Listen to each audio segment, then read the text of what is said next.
And welcome to SPMIS Academy. Today we will analyze important newspaper articles of 23rd January 2021. Please note you can download the PDF version of today's newspaper analysis by clicking the link given in the comment section. You can download the PDF version of December 2020 magazine from our website spmisacademy.com. You can also join our WhatsApp group through the link given in the description section for more study materials. This is the list of the topics that we'll be covering from today's newspaper. And the first article is taken from editorial segment. It talks about significance of Jirenga Pothar in Assam. This topic is important from our syllabus paper 6 Assam history point of view. So सबसे पहले इस article का context समझते हैं. तो देखिए आज के दिन that is on 23rd January और prime minister Narendra Modi schedule to visit Assam और वो अपनी रैली कंडक्ट करेंगे आसाम के शिवसागर डिस्ट्रिक्ट से और उसके लिए भी जो लोकेशन चुना गया है वो है जिरेंगा Pathar area. Jerenga Pathar in Sivasagar that will be venue of Narendra Modi's rally. और ये जिरेंगा पठार का काफ़ी हिस्टोरिकल एंड कल्चरल सिग्निफिकेंस है तो उसको यहाँ हम समझने की कोशिश करेंगे. देखिए सिग्निफिकेंस ऑफ शिवसागर पहले ब्रीफली देख लेते हैं. Sivasagar was known as Rangpur earlier and this was the seat of Ahom dynasty. आपको तो पता होगा Ahom dynasty ruled in this area from 1228 to 1826. लगभग 6 डिकेड तक उन्होंने रूल किया और उनका सीट हुआ करता था, मतलब उनकी कैपिटल हुआ करती थी रंगपुर एरिया, जिसको आज के टाइम में हम शिवसागर नाम से जानते हैं.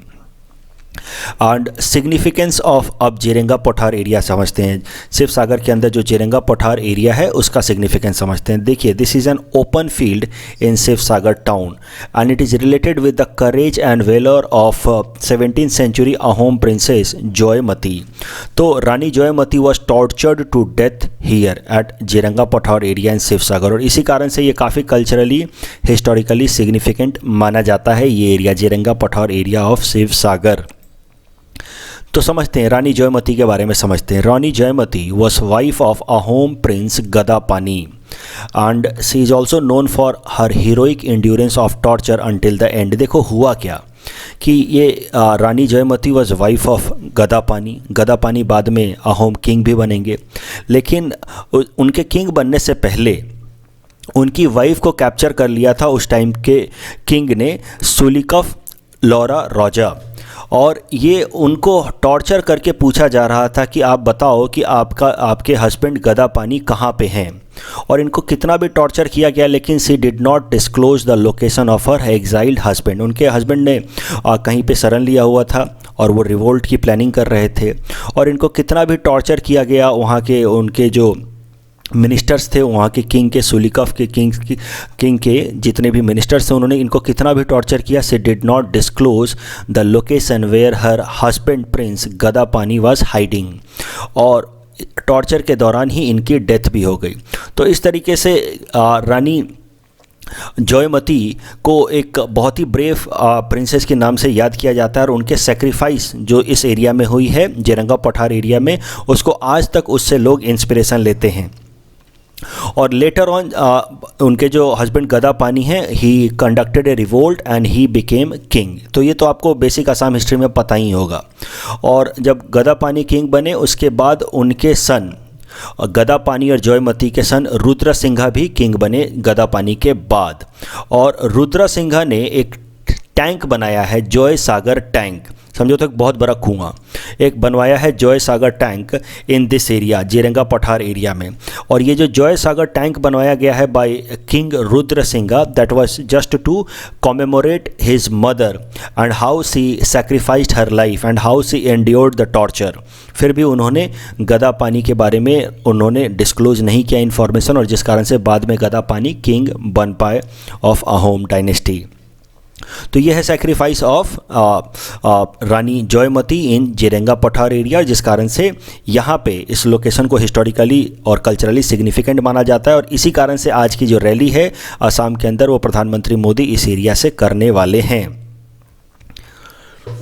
The next article is taken from international segment. It talks about Ratle hydroelectric project and this topic is important from our syllabus paper 3 international relations point of view. सो देखते हैं सबसे पहले करंट न्यूज़ समझते हैं. तो देखिए सेंट्रल गवर्नमेंट ने फैसला लिया है कि अब वो रैटले हाइड्रो इलेक्ट्रिक प्रोजेक्ट को कंडक्ट करेगी, इम्प्लीमेंट करेगी. रैटले हाइड्रो इलेक्ट्रिक प्रोजेक्ट देखिए 850 मेगावाट का प्रोजेक्ट है that is over Chenab river in Kishtwar district of Jammu and Kashmir. ये देखिए यह चेनाब रिवर है, हिमाचल प्रदेश से ओरिजिनेट होकर के जब ये जम्मू एंड कश्मीर एरिया में इंटर करती है तो यहाँ पे कहीं पे जम्मू कश्मीर के किश्तवाड़ डिस्ट्रिक्ट में रैतले हाइड्रो पावर प्रोजेक्ट प्लान किया गया था वे बैक इन 2013।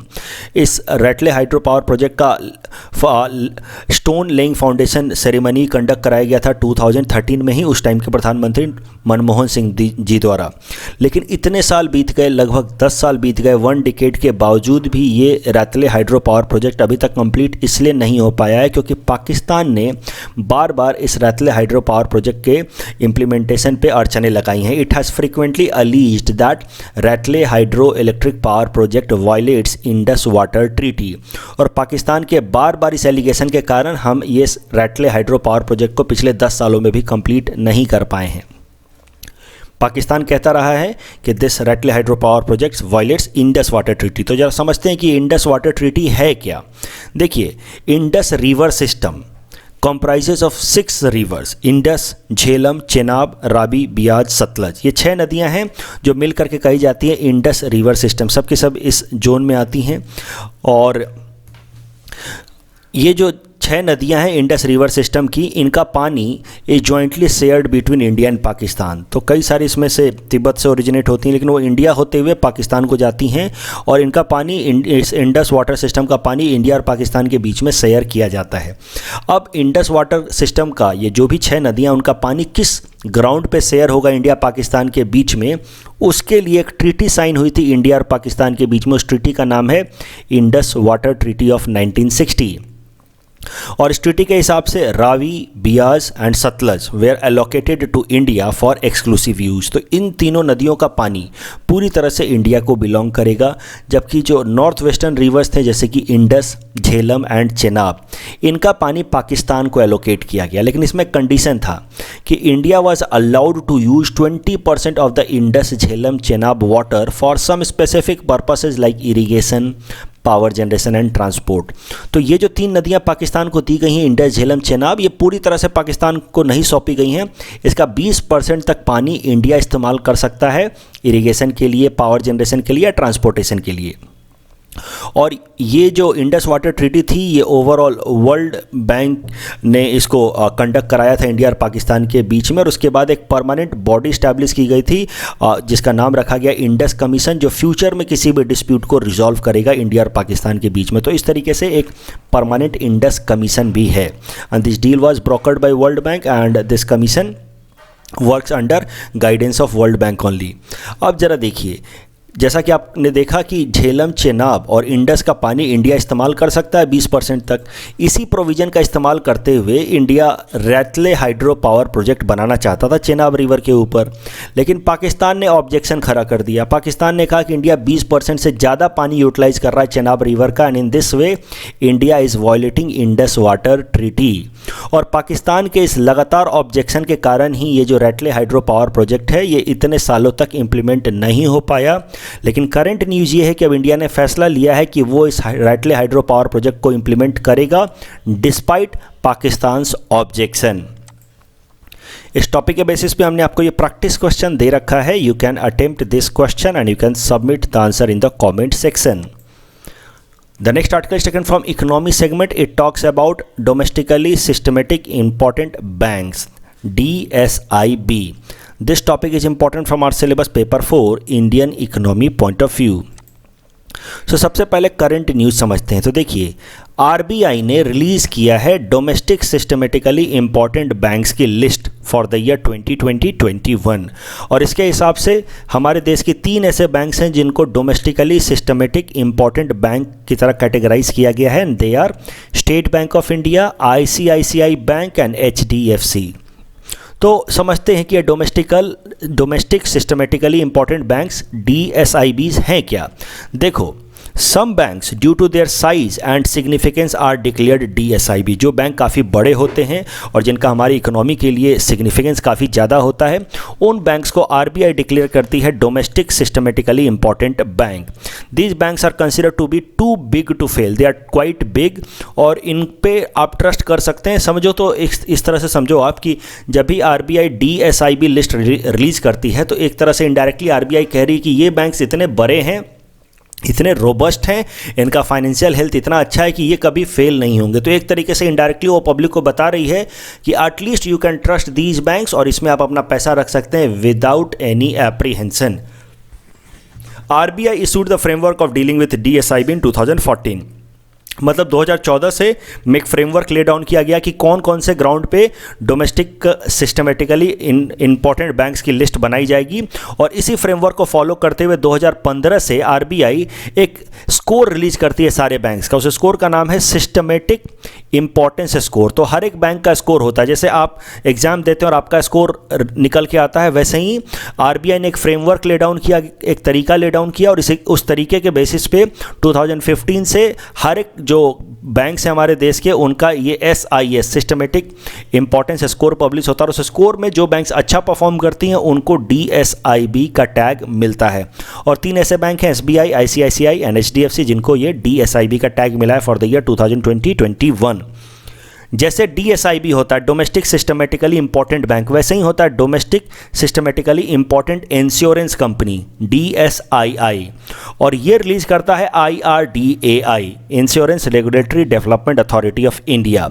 और insurance regulatory development authority of India के हिसाब से 2020-2021 के लिए जो 3 domestically systematically important insurance company है वो हैं LIC, GIC general insurance company corporation and the new India assurance company. ये 3 हैं जिनको domestically systematically important insurance company का टैग मिला है अंडर IRDAI।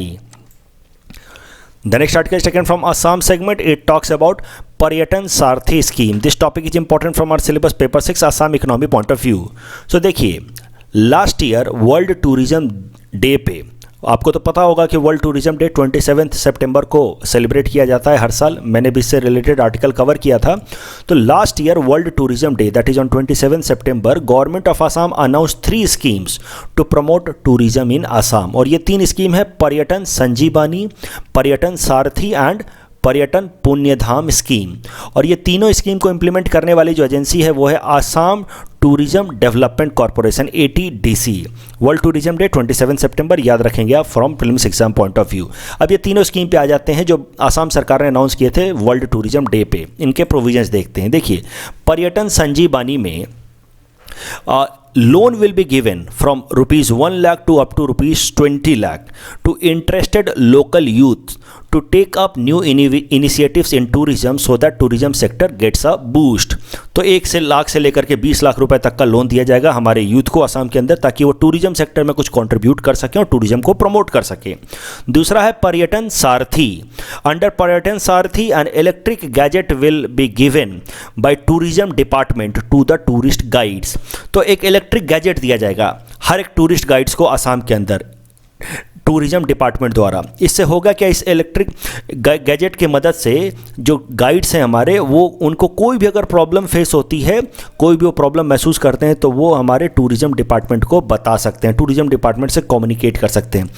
कहीं भी वो जाएं, रूरल एरियाज़ में जाएं, कहीं भी जाएं, वो उनका भले मोबाइल नेटवर्क ना मिले, लेकिन वो इस इलेक्ट्रिक गैजेट की मदद से वो टूरिज्म डिपार्टमेंट को कनेक्ट कर पाएंगे और टूरिज्म से रिलेटेड जो भी इश्यूज़ हैं वो वहाँ पे बता पाएंगे, और इस तरीके से टूरिस्ट्स को भी मदद मिलेगी। तीसरा है Punyadham scheme. Under Punyadham scheme pilgrims will be taken to various places in the state with ASTC luxury buses. तो इसके लिए लग्जरी बसेस चलाई गई हैं और 50 साल से लेकर के 65 ईयर्स के लोगों को अलग अलग जो इस तरह के पिलग्रिम प्लेसेज हैं, जो तीर्थ स्थान हैं आसाम के अंदर, वहाँ पे घुमाया जाएगा with this ASTC luxury buses. तो ये है 3 scheme, Paryatan Sanjeevani, Paryatan Sarathi and Punyadham scheme for promotion of tourism in Assam. अब इस टॉपिक के बेसिस पे हमने आपको ये प्रैक्टिस क्वेश्चन दे रखा है। You can attempt this question and you can submit the answer in the comment section. The next article is again taken from Assam segment. It talks about Jon Beela Mela, Jon Beel Mela. And this topic is important from our syllabus paper 6 Assam issues point of view, especially Assam culture issues। So सबसे पहले समझते हैं कि current news क्या है। तो देखिए, John Beel Mela has started in Morigaon district on 21 January, that is on Thursday. और बहुत सालों से, लगभग 400-500 सालों से ये जॉन बील मेला ऑर्गेनाइज किया जा रहा है और इसका एक पर्टिकुलर डेट होता है, जो माघ बिहू होता है उसका जो नेक्स्ट थर्सडे होता है, उसी दिन से ये जॉन बील मेला स्टार्ट होता है। तो हर साल माघ बिहू का जो नेक्स्ट थर्सडे होता है वहाँ पे जोनबिल मेला होता है एंड वहाँ पे क्या करते हैं लोग, people exchange their goods by barter system. तो लोग आते हैं अपना अपना सामान एक्सचेंज करते हैं under barter system in this Jonbeel Mela. अब जोनबिल मेला का एक हिस्टोरिकल एंड कल्चरल सिग्निफिकेंस है, उसको ज़रा समझते हैं कि जोनबिल मेला का हिस्टोरिकल कल्चरल सिग्निफिकेंस है क्या। देखो, according to historical facts, the royal marriage between Prince of Goba King, namely Langbor, and Princess of Jayantia King, namely Hilai, took place along the bank of Jonbil during 15th century on the next Thursday of Magh Bihu। तब ये देखिए, ये है Jaintia kingdom 15th century का, और यहाँ पे कहीं पे था गोभा किंगडम, और गोभा किंगडम के प्रिंस लैंगबोर की शादी हुई जयंतिया किंगडम की प्रिंसेस हिलाई से। और ये जो शादी हुई 15th सेंचुरी में, और ये जो मैरिज सेरेमनी था ये कंडक्ट कराया गया on the bank of Jonbeel, और जो ये शादी हुई थी that was conducted on the Thursday, next Thursday of Magh Bihu. तो यहाँ पे कहीं पे जोनबिल के बैंक पे ये मैरिज सेरेमनी कंडक्ट कराई गई, और उसी से मैरिज सेरेमनी के बाद से यहाँ पे जोनबिल मेला लगता है हर साल। तो लगभग 500-600 पुराना ये जोनबिल मेला है, और इसी कारण से इसका कल्चरल और हिस्टोरिकल सिग्निफिकेंस है आसाम के अंदर। The Jonbeel Mela started on this day only after this royal marriage. तो इस कारण से ये कल्चरली और हिस्टोरिकली सिग्निफिकेंट है।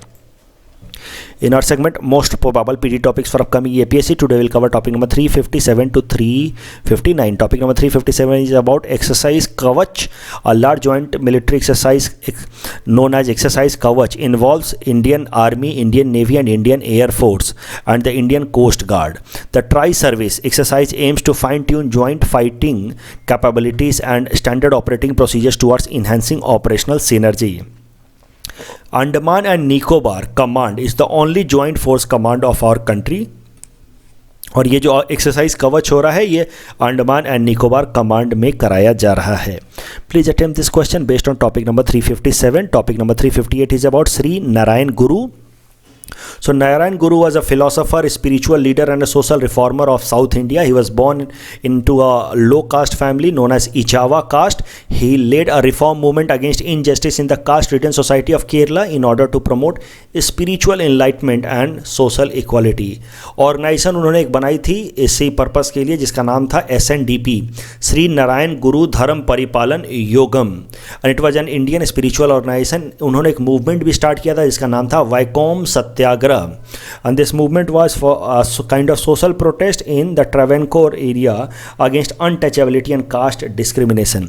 ये हाल फिलहाल में न्यूज़ में क्यों है श्री नारायण गुरु जी? क्योंकि हमारे देश के वाइस प्रेसिडेंट ने एक बुक लॉन्च की है। तो बुक का नाम है not many but one, and it is an English translation of the poems of Shri Narayana Guru, and this book has been written by GK Sasidharan. Please attempt this question based on topic number 358. Topic number 359 is about Subhash Chandra Bose and his contribution in Indian National Congress। इस साल के लिए सुभाष चंद्र बोस बहुत important topic हैं, तो उनसे related जितने information मिले वो सब याद कर लेना। तो यहाँ पे देखते हैं उनसे रिलेटेड कुछ information. Subhash Chandra Bose was elected twice as president of Indian National Congress. 1938 Haripura session. Haripura is a village located near Karor town in Surat district of Gujarat. Haripura is located on the banks of Tapti river. In 1939 Tripuri session, in Subhash Chandra Bose was president of Tripuri session, but he resigned in this Tripuri session because of differences with Mahatma Gandhi, and later on Rajendra Prasad replaced Subhash Chandra Bose as a president in this Tripuri session. Tripuri is a place near Jabalpur in Madhya Pradesh. Please attempt this question based on topic number 359. This is the answer of question number 354 to 356 that we had given in yesterday's newspaper analysis. Today's question can be attempted by students and you can submit the answer in the comment section. We will be sharing answer of these questions in tomorrow's newspaper analysis. कल जो हमने practice question दिया था उसका answer देख लेते हैं। IPCC report के हिसाब से the temperature should be restricted below 3 degree Celsius. This is wrong. The temperature should be restricted below 2 degree Celsius by 2100। And Kyoto protocol replaced Paris climate deal in 2020। This is also wrong. Actually Paris climate deal replaced Kyoto protocol in 2020। So the correct answer will be option D, none. And which of the following, question 2, which of the following northeastern states was not part of Assam before getting full statehood? The answer would be Sikkim. So the correct answer is option 2, option B, 2 only. That's all from our side for today. Thanks for watching.